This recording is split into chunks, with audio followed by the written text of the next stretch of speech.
Hello and welcome to our Wellness Matters talk this evening on emotions, what they are and what to do with them, with our facilitator, Jessie Anderson. My name is Nicole Ingrand and I am the owner of Rivers Edge Counseling Center. And this talk tonight is part of a series of talks that we do all year round. We have usually a couple of them each month.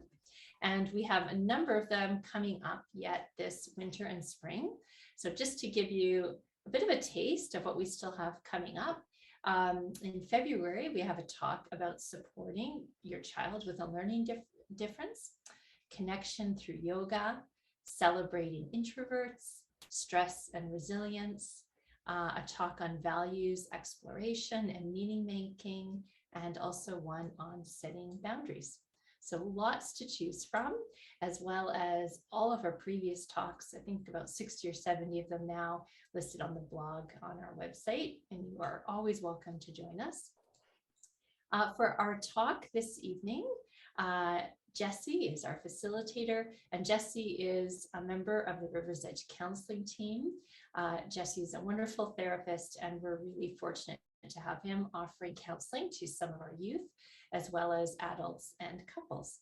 Jessie started on our team as a provisional registered psychologist and passed a huge career milestone recently, fulfilling all the requirements and becoming a fully registered psychologist. So that's wonderful for you, Jessie, and we're really grateful to have you on the team and here with us sharing tonight your wisdom about emotions. Jessie's talk isn't going to take the full hour, so we're going to have some time for questions and things. I am throughout the talk going to be monitoring the chat as well as the Q&A. If you have any technical difficulties, I'll keep my eye on that and try to give you a hand and also join you again at the end for the conversation. And with that, I am going to turn it over to you, Jessie.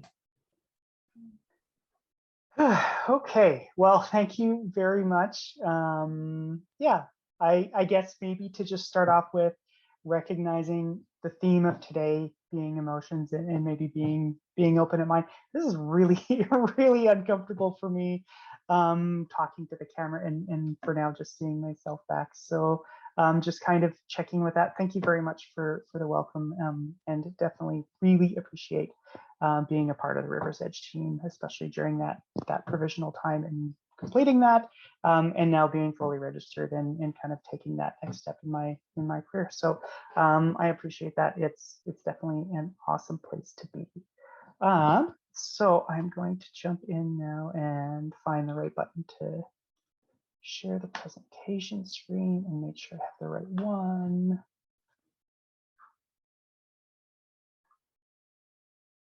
Okay, and I'll move that over.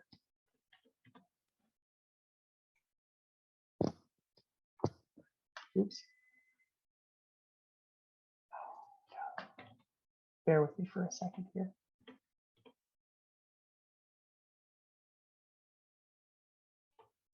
Okay, there we go. Now I got my side right up. So yeah, today we're going to be talking about emotions and then a little bit more specifically what they are in the first place and what to do with them. They can really feel like a mess sometimes, especially when we have competing things going on, when they're really big and they're overwhelming, and it can be really confusing. So yeah, thanks for attending. I appreciate you spending the time today, as Nicole said, not looking to take the whole time for the presentation side of things. So definitely hoping that we can have some time toward the end to have more of a conversation and maybe talk about questions or things that popped up for you. So feel free to type in your questions kind of as we go throughout, and then we'll be able to check in with that. It would have been really nice if we could have done this in person and have more of an interaction and conversation that way. And this is how we're doing it for now. So we're going to make do. So going to jump into things here. So I guess to start off and explain or talk a little bit more about where I'm coming from, a little bit about my experience in education. So I have a Bachelor of Arts in Behavioral Science and a Master of Arts in Counseling Psychology. And as Nicole was saying, I'm a registered psychologist here in Alberta. As far as career background, pretty varied. I grew up kind of doing construction and a whole bunch of roles in there and didn't like it very much, learned a ton, wasn't a fan. And I actually spent some time driving an armored truck for a while for a couple of years and delivering money. From there, spent a few years on the railroad working for CN as a rail car technician, and a short time as a rail traffic controller. Getting more into the human services side of things in 2015. I started working in some community-based frontline stuff as a youth support worker, a little bit in group homes and doing some family coaching and stuff like that.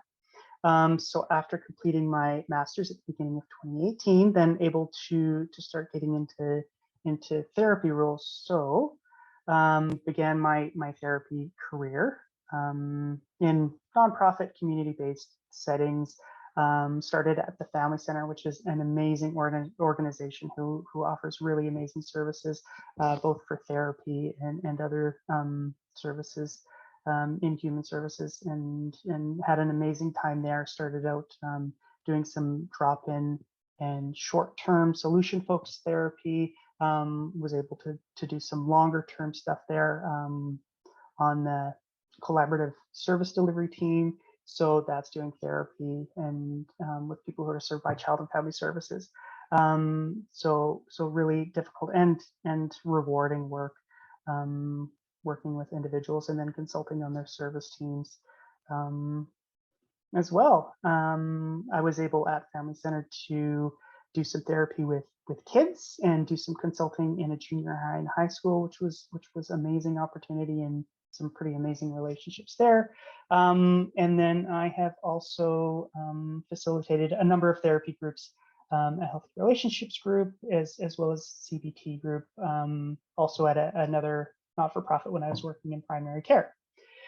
From there, made the transition into private practice, starting in 2020, actually right as COVID hit. So that was a really difficult transition for sure.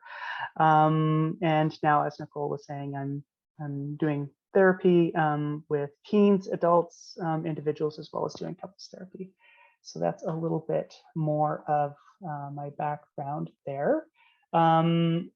So for today, really the way that I tried to structure the talk today, really informal. Really, I wanted to do as much as I could to have a conversation about these things. So I was thinking about emotions, what they are and what to do with them, kind of starting from my therapeutic standpoint. So the ways that I would talk about these types of things in session with people as we're working through how people are feeling and how that's related to what they're going through, and how to make sense of it and what to do with them. So that's kind of how I structured today. So to give you a little bit more background, I guess where I'm coming from with that is to talk a little bit more kind of about my therapeutic approach. So based most heavily on three areas. First of all, for me, and kind of most foundational, is something called person or client-centered therapy. Many of you may have heard about Carl Rogers and what he had to say about it. And really, the foundation of person-centered is based on the belief that people are capable of figuring things out and solving problems and making changes, and really basing therapy around accessing and supporting that capacity.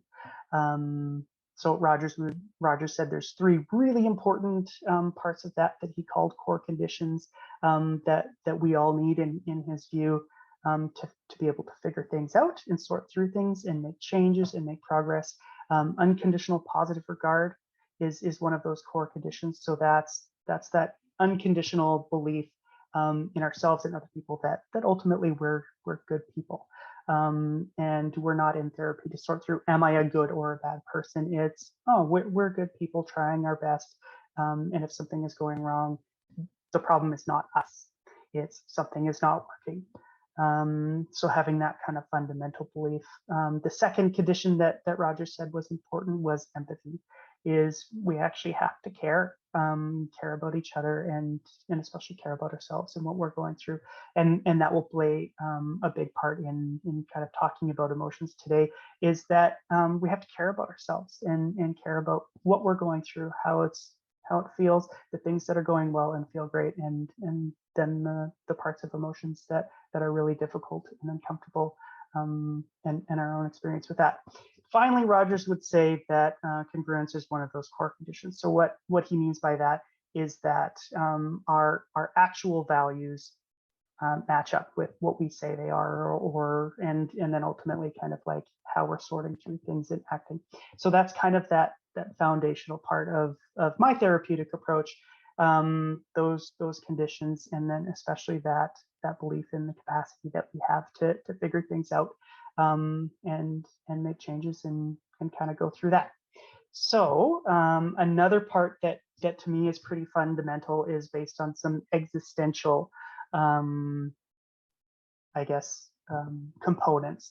And most specifically for me is a couple of kind of assumptions in there, that we have freedom, and we can make choices, and we do have control over certain aspects of our lives, of ourselves, and then figuring things out. So existential therapy is really not so focused on what the right answer is, but the journey, the process of figuring it out. So it's about kind of like going through that process and going on that journey, recognizing, going back to that we do have freedom to make choices, and we can figure things out and make changes, and then that also gives us a responsibility to do that. And then from there is really specifically that we have an active role in discovering or creating, maybe is another way to put it, kind of like our own meaning and purpose in life, the values that we have, the things that we think give life value, and how we interact with that. And that would be an important part of that as well. And finally, something that we can call schema-focused therapy. So that would be like a continuation of cognitive behavior therapy, or CBT, which is a really popular approach and can be really helpful. It's kind of a continuation of that digs more into and emphasizes the meanings that we use, that we're taught, that we can figure out for ourselves, how we interpret ourselves in the world, and how that plays a role in what emotions are and how they can be useful and helpful for us, as we're trying to sort through the complicated messiness of life, and things going great and enjoying it, and sometimes, lots of times, things going not great, and then the emotional feedback we get from that.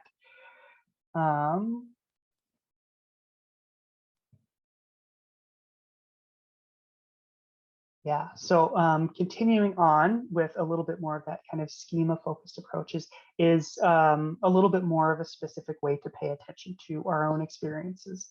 And from there, the different parts of ourselves that provide that process for figuring things out that we're kind of building on. And then a little bit more specifically, therapy is kind of like about helping pay attention, and understanding those experiences to help us figure out, kind of figure out ourselves what we're doing that is and maybe is not working in our life at times, and then using that to build and make changes toward the kind of life that we want, and really the kind of life that is worth for each of us to, in our own lives, that we can make it worth it.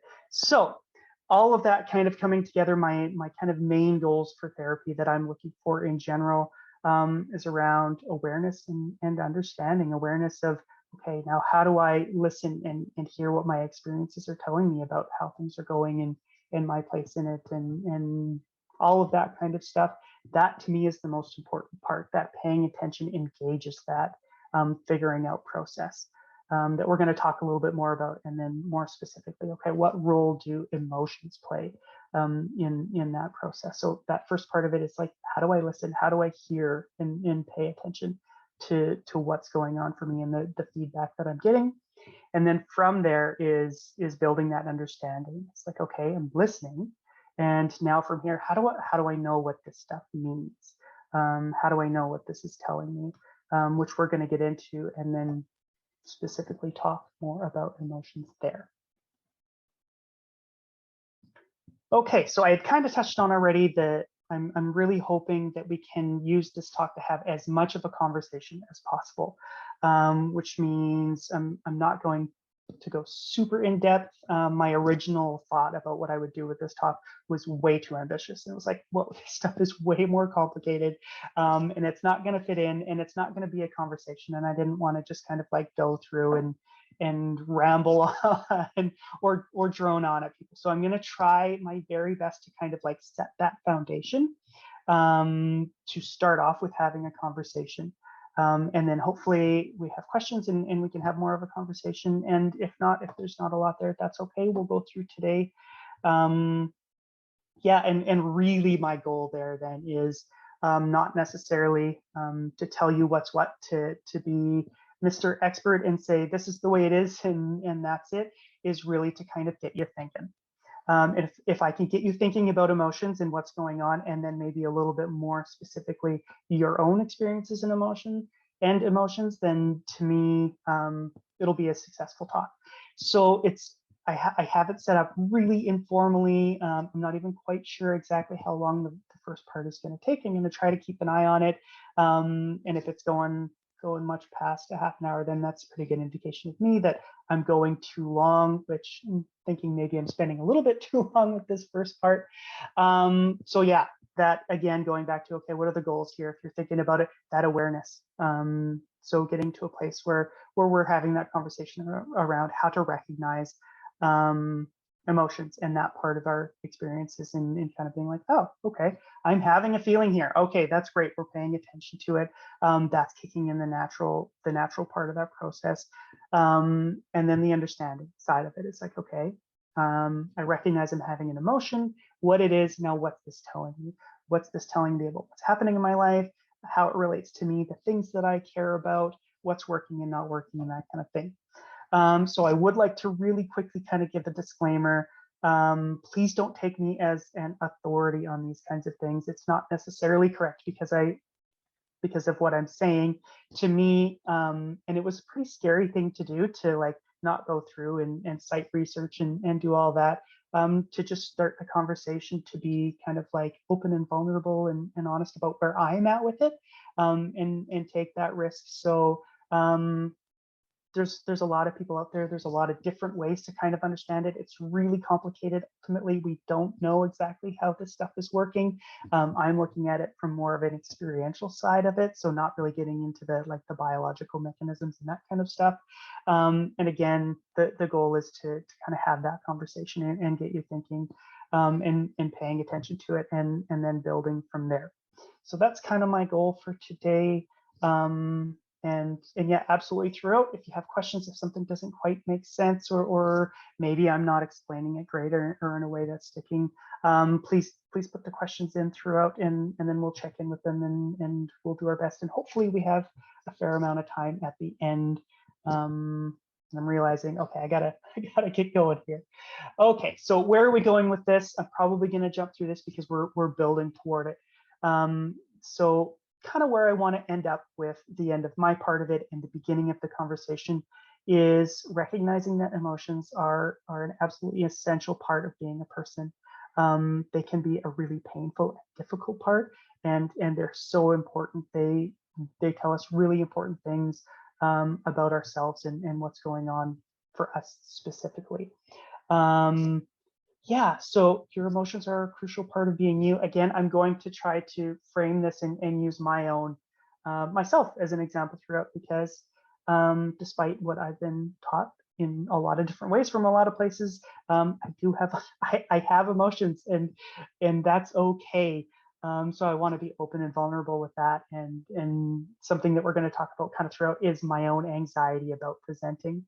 I'm not really a natural presenter. This part of it is pretty uncomfortable for me. I don't like to be the center of attention, or the one kind of talking at the front of the room, giving them the information. I really would rather be in a conversation and kind of working together and figuring things out together.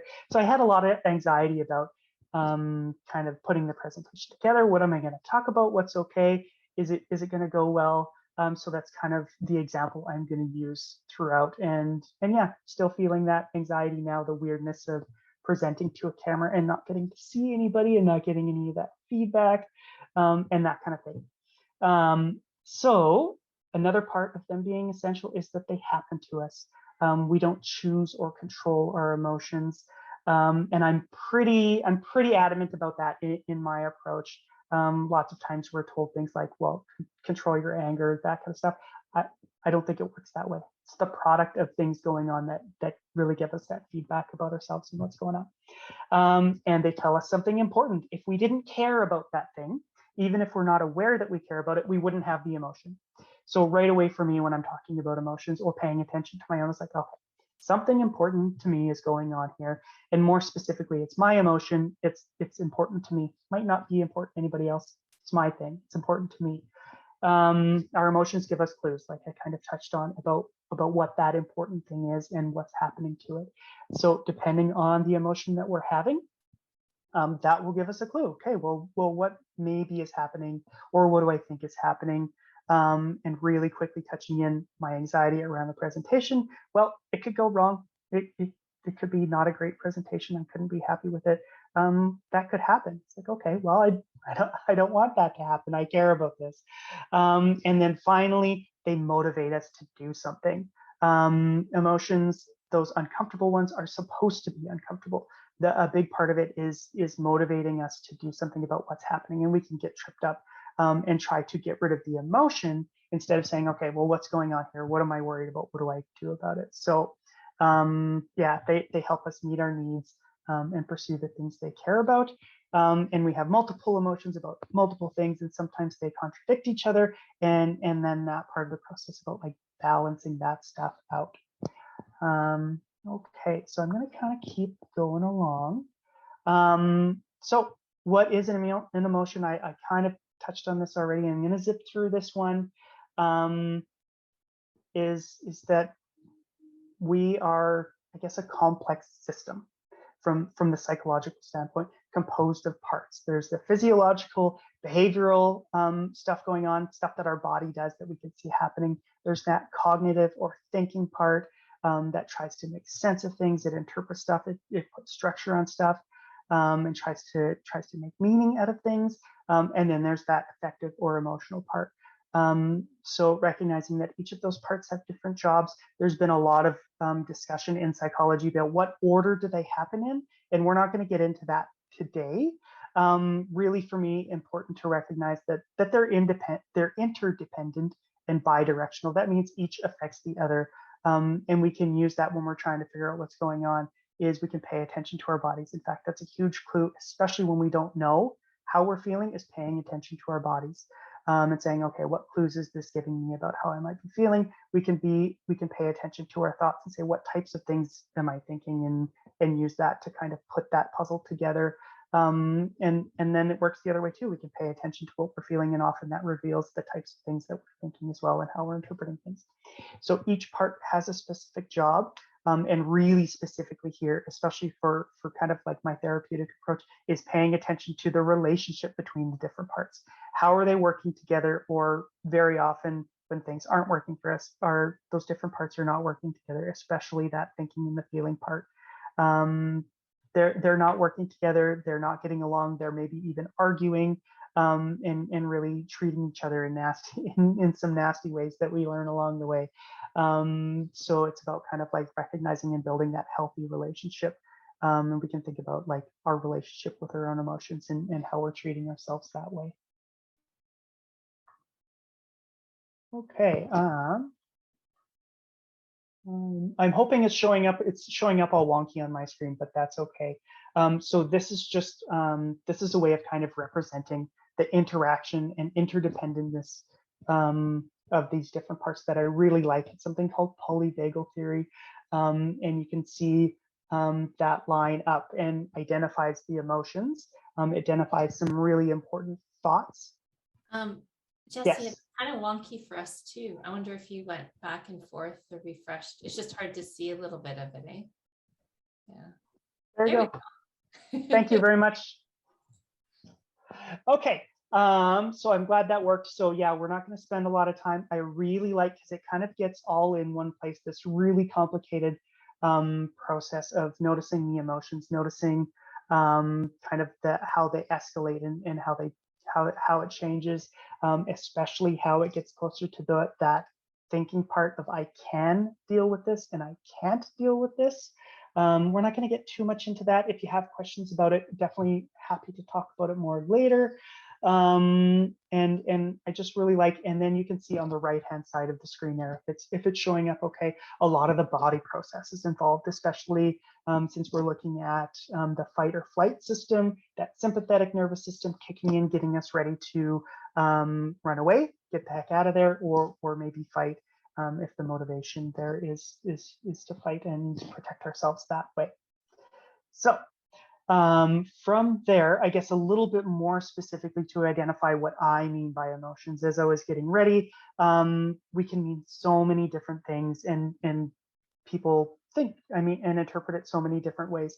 So for the purpose of this talk, and what I'm talking about is something that we would call like those core emotions. So that's the center part of that wheel, which through research we've kind of identified 6 kind of main emotions that are consistent across time and cultures, and we all agree on, and they happen very naturally. So fear, anger, disgust, sadness, happiness, and surprise, and just like really quickly kind of identifying specifically each one of those, and the type of feedback that they provide.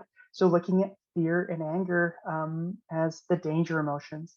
Um, they're telling us that something about what's going on is telling us that we're in danger, and then from there they provide that motivation. Okay, well, fear tells us to escape, to get out of there. Anger tells us to fight and stick up for ourselves, protect ourselves, potentially when a dangerous thing has even already happened and we've been hurt, and that anger comes up. Disgust, we feel when something is unhealthy, and kind of think about that as like being disgusted by like a food that's not healthy for us, that's gone bad. It's the more emotional side of things of, oh, maybe this relationship is unhealthy for me, that kind of stuff. Surprised when something is unexpected, and we weren't ready for it, and there's something about it we're not sure about, that it's like, well, we better check it out and make sure that we can kind of figure things out and kind of interpret things. Sadness is tough. It's when there's been a loss. It tells us about loss, and it's really tough too, because lots of times we try to get the thing back, and it's like, well, that part of it has already been lost, and maybe we'll get a little bit. Oh, we'll get a little bit more into the motivation here in a second, and then finally, happiness, when something is going the way that we want it to, something that we care about is being supported, and things are going well for us. So just really kind of quickly running through that motivation side of things, that either discomfort of the emotions that we don't like to feel, or the pleasure side of specifically happiness and the different types of happiness, or contentment or fulfillment maybe, is another word for that. So fear, flight, anger, fight, we need to protect ourselves. Disgust is to avoid that unhealthy thing. Surprise, paying attention. Sadness, that's one of the really tough ones, and that's really around connection and comfort. If we've lost something, there's a disconnection there, and sadness provides motivation to get that comfort and build on connections. And finally, happiness, engagement. Hey, something about what you're doing is working, it's going well, and motivates us to continue and engage in it.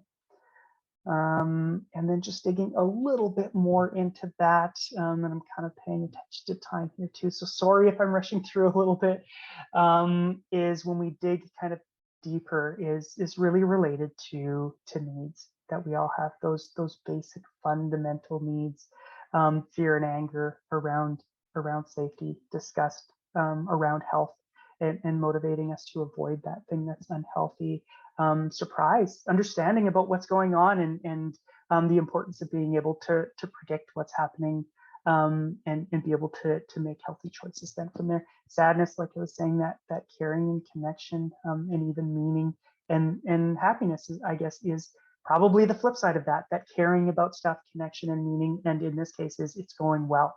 We have it, and motivates us to continue engaging in it. Okay, so kind of building on where we were talking about, jumping into the awareness side of it, and being able to pay attention and maybe a little bit more specifically identify the emotion that we're having, because that's such an important part of it and can be confusing at times. A lot of when we look at those body responses, they can be shared between different parts of it. And it's then really important to identify the emotion that we're having as we're working through this process. So there's the intuitive side of it. I think probably a lot of us have a lot of experience having an emotion and being able to identify and work through it that way. So it's not always necessary. Sometimes it's really easy to just really quickly say, without going through the whole process, is, oh, I'm feeling, I know how I'm feeling. For me, my anxiety, absolutely. I have lots of experience with anxiety, and it's really quick for me to identify. I know when I'm feeling anxious. Sometimes it's not so easy, especially when we get into multiple emotions at the same time. We have different things going on, or maybe some of those self-conscious emotions that require kind of the self-awareness that I suppose is kind of beyond the talk today, unless you have more questions about it, and we can maybe talk about a little bit more. So as part of that awareness and the importance of identifying the emotion, we can go to, if we're not sure, looking for clues in those other parts of being a person. Remember these different parts, that the physiological, that cognitive thinking part, and the emotional part are all interdependent, and they have corresponding effects on each other. So we can pay attention to our body, and that's usually my go-to when we're having trouble identifying an emotion. Know that something's there, not quite sure what it is. Go to the body, pay attention to your body. What's going on in your body? Where am I feeling this? Stuff happens when that sympathetic nervous system kicks in, heart rate goes up, that kind of stuff, so we can pay attention to it. For me specifically, if we're going to talk about that anxiety, is like that pit in the upper part of my stomach. And I guess anxiety, I didn't kind of specify. Anxiety would be a type of fear. And a little bit more specifically is not necessarily I'm in danger right now, but something might go wrong later. I'm worried about this happening. And I can actually kind of differentiate that type of fear where fear, if I'm like in danger right now, is lower down in my stomach and in my body. My anxiety is higher up, kind of at the top of my stomach, and I can kind of feel it going up into my chest, that heat. And then I guess maybe differentiating that from anger. Anger is higher up for me. Anger is higher in my chest and then kind of like into my face and stuff. So that can be one way of paying attention to what's going on. We can pay attention to our behavior. I get fidgety when I'm anxious. It's difficult kind of like holding focus and doing that. Another part is our thoughts. If we're not quite sure, we can pay attention to the types of thoughts that we're having. And if we're using my anxiety as an example, would be, okay, I'm thinking what can go wrong here. And quite often with the anxious thoughts, it's just kind of assuming that, oh, this is going to go wrong and it's going to be bad and it's going to be a bad talk and that kind of stuff. Yeah, so I guess maybe even to go a little bit deeper, as I'm paying attention to this, as I was preparing for the talk today, I was really surprised. So there's that kind of like first surface part of the anxiety. That's like, okay, so motivation is to not have the talk go bad. Great. I can maybe completely avoid the talk. Maybe I can bail. That wasn't really an option for me. This is really important, and agreed to do it and all of that stuff. So it's like, okay, well, that's not my way of dealing with this thing that I'm worried about happening.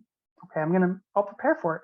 I'll sit down, I'll run through my talk, I'll make sure I know what I'm going to talk about, that I care about it. That's important to me, and to be able to be genuine about it, and be able to be myself through the talk. Which I found really interesting. As I was preparing, the anxiety actually ramped up quite a bit, which is like, oh, okay, that's confusing. I'm getting ready. I'm making the risk of it going bad lower. How come my anxiety is going up? So then again, going through that process again and paying attention to myself, and we're not going to get really into this, noticing some of my own insecurities that are maybe not so obvious in surface level, but some of those deeper things that I'm worried about myself, and identifying, oh, okay, you know what, I have a fear around like being incompetent. And that was being triggered as I was going through this and kind of like putting myself into it. Oh man, what if I'm not good enough? And that kind of stuff. So really important part of that, paying attention, and then also recognizing, okay, that's kind of a different thing for me to work on. I'm not going to figure that out right now. And I mean, it's been something I've been working on for a long time. So then recognizing, doing my best to just calm myself, take care of myself, and kind of like, oh, notice that one. Yeah, it's a thing. Do some reassuring. I talked to my wife about it, and she provided tons of of reassurance to me as we're going through it, and comfort, and kind of going through that process. Okay, so then from there, again, really quickly, we're skipping over a whole bunch of stuff, and again, well, I guess maybe thinking about therapy, this is something that I really like about therapy is it's personal, it's real, and going through and kind of identifying this, and working with people to kind of figure out and work through this kind of stuff. That's something that's really meaningful and important to me. So we've identified it, and it's like, okay, something is happening. Now what is the feeling telling me? Okay, it's something that requires my attention. It's important. And getting that feedback that something is happening, recognizing the feeling is motivating me to do something about it. And a lot of reassurance here, is that the feeling itself isn't bad.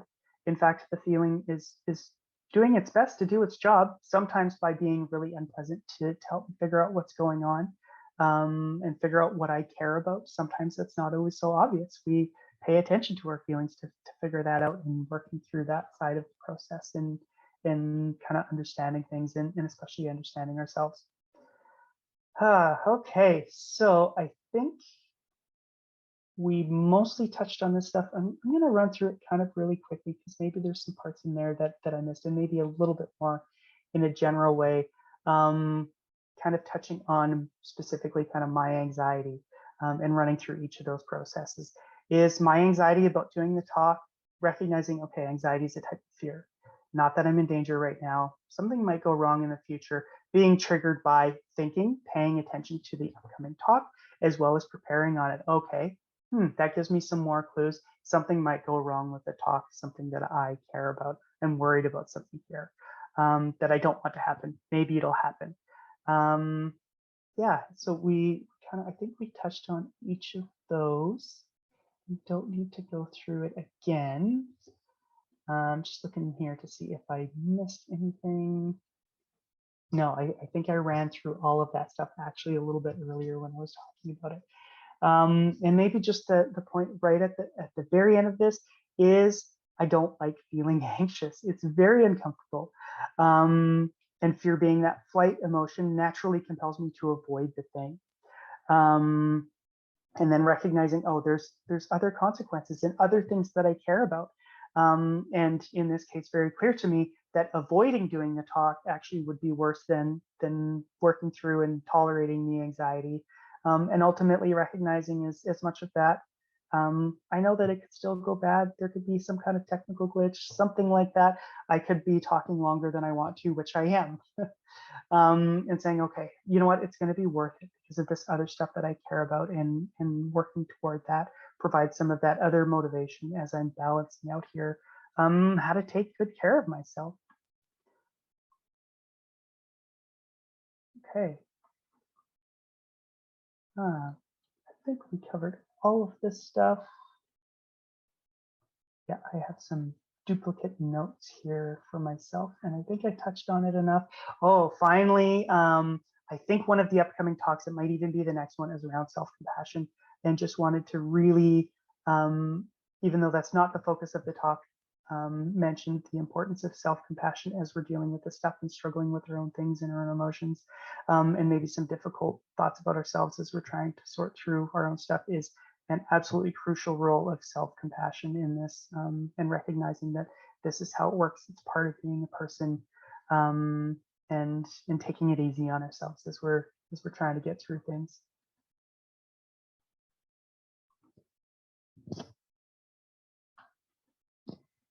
Okay, so This brings us to kind of where I wanted to wrap up, that I touched really briefly on a lot of it. And absolutely we can, if there's questions and that kind of stuff, we can dig into it a little bit more, because I intentionally was trying to leave time for that. And specifically here for my anxiety, it's crucial. It is giving me information about what's important to me. And recognizing, and maybe here's some of that place for that self-compassion, is if I didn't care, I wouldn't feel anxious.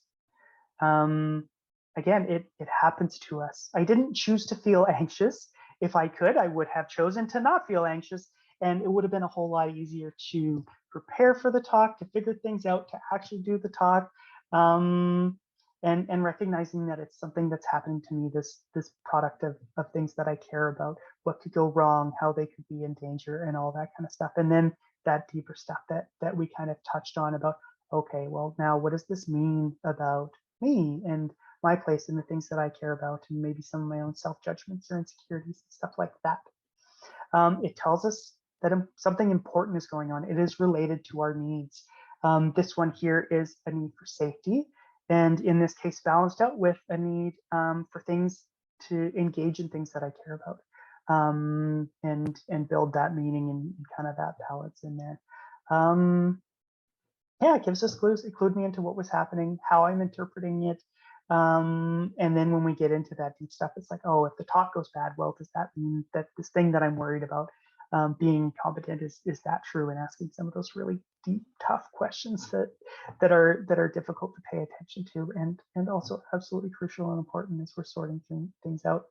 And finally, recognizing that the anxiety motivated me to do something about it. I didn't enjoy feeling anxious, and it motivated me to spend time preparing for it and getting ready for it, even though it was an uncomfortable thing to do. And that even if the talk went bad, it would be worse if I avoided it, or I bailed on it, or I didn't engage in this kind of stuff, and trying to find a way to balance that out there. Yeah, and again, maybe some self-compassion in there, recognizing, okay, I'm going to get through this. I got lots of supportive messages from my wife and other people that I talked about. Nicole was encouraging me, as well as other colleagues, as I was sharing how I was doing with them. It's like, it'll be okay. I'll get through it. I will feel better again later. The anxiety is going to pass, and it's going to be worth it. And that motivation to then take care of those kind of deeper things and that kind of stuff. Okay, so finally, I wanted to at least really briefly touch on and give us about 15 minutes after that to talk about questions if they come up, is to touch on some of that. So that was really kind of a super brief example of more of a healthy relationship, which is really easy to talk about and write out in notes. It's a harder thing to do. And one of the ways that I look at emotions and how we are using them and how we're treating ourselves is to think about it like a relationship with another person. And then that can give us clues about when we're not having that healthy relationship with our emotions, when we're denying them, saying things like, okay, well, how I feel doesn't matter, just trying to push through. Not a very healthy relationship to deny something like that. And if I did, I wouldn't be able to provide self-care. The feelings don't end up going away. Sometimes we can stuff them down, except if we're not responding to those things that are like causing or related to the emotions, then they end up just getting bigger, more intense. They end up taking over. They will find a way out some way, somehow. And at that point, usually it's in ways that are not healthy and have other kinds of consequences. So control, when we're trying to control our emotions, it doesn't work. And when we think about a relationship with another person, it's not a healthy relationship to try to control that other person that we're in a relationship with. We can regulate in certain ways. So if we look at body processes, we can do some biofeedback and do some calming and some grounding and stuff. So we can do some regulating. I would say we don't control the emotion directly, which is good, because then we can, and we're motivated to respond to what it's telling us about what's going on, that's working or not working. We can neglect them, not pay attention to them on the same kind of theme. We're not able to meet our needs in a balanced way. And especially that works for me. It's my emotions. My emotions will give me the feedback about what's working or not working for me. And something that sticks out to me about like neglecting our emotions is when we're really operating on those shoulds, how we think other people want us to act instead of paying attention to, or how other people think what's the right thing to do when maybe it's not working for us. And in the emotion will give us that feedback about what's going on. So I think I'm going to kind of skip over that. Oh, maybe we'll briefly talk about it. We've got a little bit more time here, and it looks just a few questions. So ignoring our emotions on the same kind of things, we're not able to pay attention, especially to that deeper stuff, the things that I care about and are meaningful to me, and help me kind of find that meaningful part. Finally, or not finally, the next thing is if we're rejecting the emotions, really there to me, the message is I'm not supposed to feel this way. And again, then we're rejecting what the emotion is telling us. We're not able to respond. And finally, it's that like internalizing, or maybe thinking things like, okay, well, I feel bad. So that's the way it is. And we didn't talk too much about how that specifically that thinking and the feeling part can work together. That's really where we're getting is the emotion kind of gives us those clues. It tells us how we're interpreting it. And then when we internalize, it's like, I feel bad, so it is bad, or I am bad. Maybe it's not necessarily accurate. Maybe there's other stuff going on there that requires our attention that we can work through in that kind of way. Okay, so I felt like I kind of rushed through that. It took longer to get through than I was expecting, so sorry about that. And yeah, I guess I would like to go from there to jumping into having more of the conversation and maybe talking about it a little bit more, which I'm not sure exactly how that works. And I'm going to hand things over to Nicole here to maybe help me out with this next part of it. Oh, you're muted, Nicole. I always need to start that way after 2 years of Zoom. I don't know why. Oh, thank you so much, Jesse. Really appreciated your presentation. For anyone who is not able to hang on for just a little bit of discussion here, I just want to thank you for being with us this evening. And you are always welcome to join us again for another talk. For those of you who have a few extra minutes, I'm going to looking at the Q&A or the chat, just invite you to add any comments that you have, questions. I have a resource I wanted to share at some point as well. And I see we have our first comment here. It's a question for you, Jesse. This person is asking, how might you approach the way our thoughts influence emotions when we perceive a situation? It's a great question. Yeah, that is a really good question. Again, complicated because they are interdependent. So right away, I kind of think about the typical CBT approach to it. That's like it's called an ABC way of looking at it, and that gives it kind of some order and looking at. So A would be the antecedent, something happens. B is a behavior, and in this case specifically, an interpretation. Okay, this happened, now this means maybe I'm in danger, that kind of stuff. And then we have the emotional response to it is, well, if I'm in danger, I'm going to feel angry. Or maybe I said hi to someone and they just walked right past. It's like, okay, well, that person has a problem with me.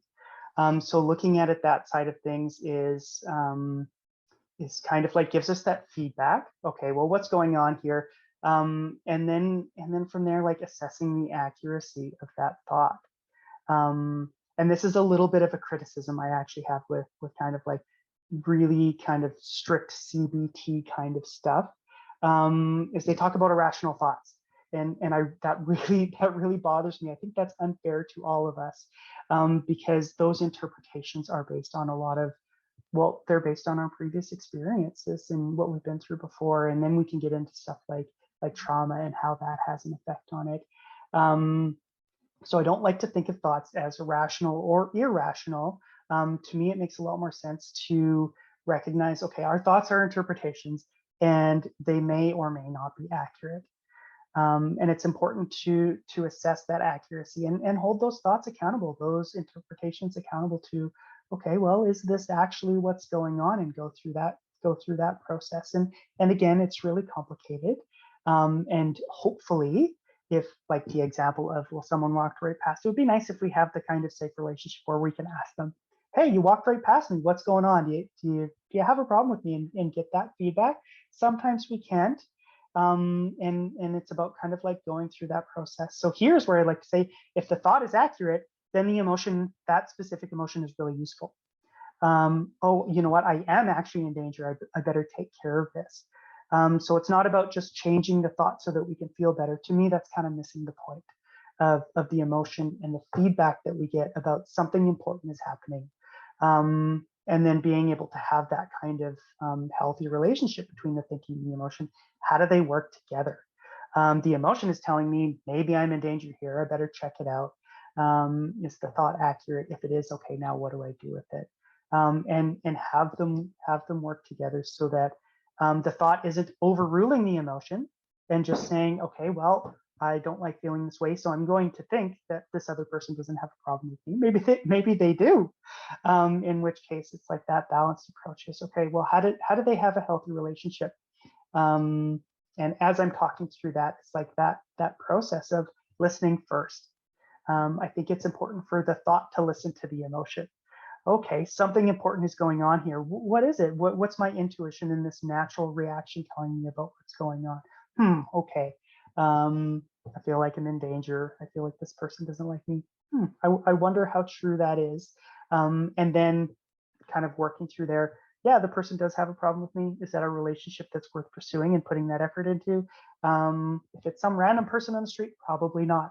It's probably not worth your effort to repair that relationship, because there isn't really much one anyways, compared to, say, someone really close to you or a spouse that it's like, oh, okay, there's an issue here. Let's put the effort and energy into seeing what we can do about it. And again, I think I go back to that relationship between the two. Are they working together? Are they treating each other respectfully and listening, and kind of doing their jobs with the emotion of saying something important is going on here, and the thought saying, okay, well, what is it? What's going on here? What do I do with this? How do I take good care of myself in a balanced way? So I hope that touched on it. I don't know. Did you have any thoughts about that, or if you had follow-up questions, you could definitely type them back in. Yeah, thanks a lot. Yeah, that was a great answer. We've got a follow-up.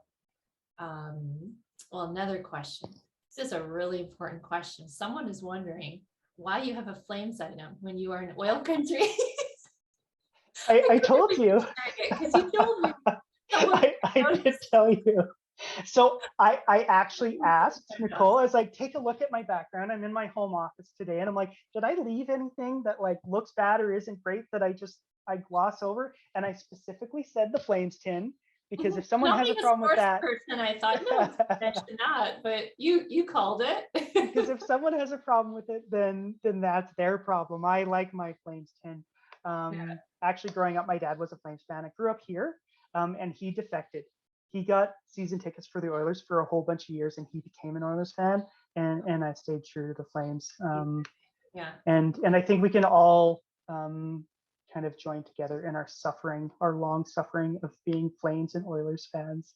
Yeah, I think there's a lot of feelings for some people in that. Okay, so someone is saying, thank you very much. I learned a lot.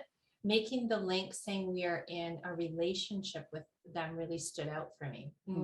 And saying sadness comes from a sense of loss, coming from a place of sadness because a long-term relationship ending. And I was wondering why I was sad. I'm sad because I have a loss. Oh, thanks for sharing that insight. Really appreciate that. Yeah. Is it okay if I jump in there? Sure. Yeah. Because then there's that, like, okay, that's like that suffering, awful side of things, and then there's the motivation. And this is something that is so hard with sadness. Lots of times we struggle and fight, and then the anger kicks in if we're trying to take care of ourselves and get the loss back. And it's like thinking about a relationship. And a lot of what I do in therapy is like, okay, well, let's get out of our own heads here for a little bit, because usually it's easier to have compassion for other people, especially more vulnerable people. So talking about like how do we help other people through these things, and that being I think for me, what really resonates is a powerful way to kind of get to the needs and the motivation. It's like, oh, yeah, I just need some comfort. I need someone to be with me, that kind of thing. And then bringing that back to ourselves and being like, okay, now what kinds of things do we do with ourselves that is like that connection, that can sit with the sadness and grief and that kind of stuff, and not have to just get rid of it and really like honor it. Hey, I really care about this thing that I've lost, and then really have that healthy kind of relationship of being there with our emotions, and then finding ways that we can find comfort, um, comfort in the sadness and letting it be. Yeah. And someone else is saying that they provided a lot of clarity today, Jesse, and that they also found that relationship correlation really worked well. I was thinking I'd share a resource, like a follow-up resource, if you don't mind. I don't Sure. know where to do this, but a couple of us got on talking about this at our Team Case conference today, and I'm just crazy about this book. And I promise I don't have any conflict of interest. I don't get anything if you click on this on Amazon. But Brené Brown's new book, Atlas of the Heart, beautiful, beautiful book.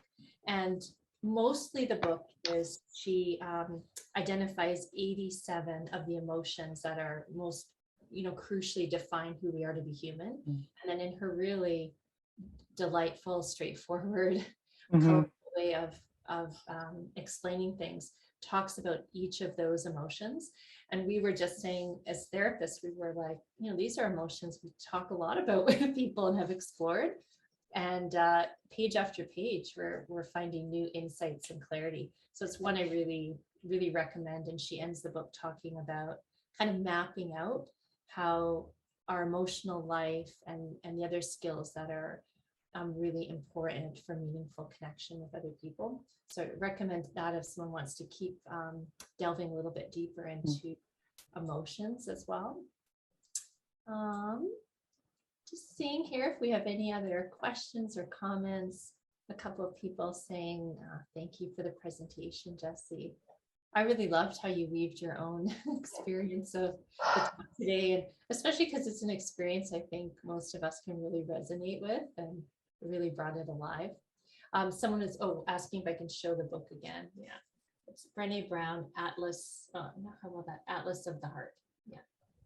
And I don't know if eventually it'll come out probably in soft cover, but I have to say it's really, really beautiful. I hope most of her books she ends up doing a workbook, so I'm kind of hoping she does that, and maybe one for youth too. Yeah, I really appreciate Brene Brown, how she talks so well about vulnerability. And to me, something that sticks out is like that congruent side of things. It's like it's so evident that she really does believe it, and then she shows it. She acts it out. She's such a genuine, open, vulnerable person, that to me is really like inspiring, and I appreciate that about her a lot.